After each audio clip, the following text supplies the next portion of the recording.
All right, so this is question number 8 of the January 2017 Common Core Algebra 1 Regents. And this is a little bit more of a tricky question. The first 7 were all relatively straightforward. Here we have a sequencing question or a sequencing function question. So let's take a look. In 2014, the cost to mail a letter was 49 cents for up to 1 ounce. And each additional ounce, now that means an ounce after the first one, cost 21 cents. Now, which recursive function could be used to determine the cost of a 3-ounce letter in cents? So, first of all, because it's in cents, we're going to keep everything in cents. So we're not going to convert that to 0.49. They're not dollar values, they're cent values. The second thing is we are asked for a recursive function.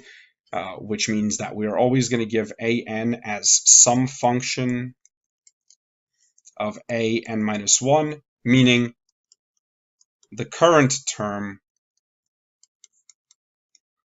is always some function of the prior term. An means the nth term. An minus 1 means the n minus 1th term. That is the term before the one that we are trying to solve for. So, we start with 49 cents for up to 1 ounce. Now, the 3 ounces here is actually not all that important unless we intend to use it to solve for an exact value. Because this question is basically asking us of a recursive function, we just say, well, each additional ounce, so each time we add an ounce, means we are going to add 21 cents to the prior value.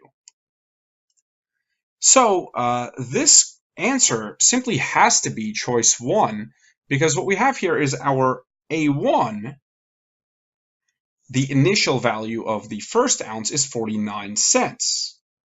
Well, that right away kind of tells us that it has to be choice 1, because this one says that A1, the value of the first ounce, is 0. This says that the value of the first ounce is 21, and this says that the value of the first ounce is 0. So it can't possibly be any of those. But just to verify, we can take a look at the actual recursive, which says that an is an minus 1 plus 21, which means that for each value of n, we take the one lower value of n and add 21, which certainly goes along with our idea of the additional ounce costing 21 cents. And we can test this to make sure that our 3-ounce letter actually makes sense. So if we know that A1 is 49, then we could say A2 is A1, that is n and n minus 1 plus 21. Well, we know A1 is 49, so we get 70 cents for a 2-ounce letter, and then A3 would then be A2 plus 21. Well, the A2 is 70 from here, so we get 70 plus 21 is 91. That seems to make a lot of sense here, right? Because we have 49 cents for the first ounce, and then we add 21 for the second ounce, and 21 for the third ounce. So this is the first ounce, this is our second ounce, and this is our third ounce. Now, if we add those up, we do get 91, which does match our answer. So you can kind of use some number logic here as well, but just even looking at A1 in this particular question will give you the correct answer, because we know that the first ounce, up to the first ounce, is 49 cents.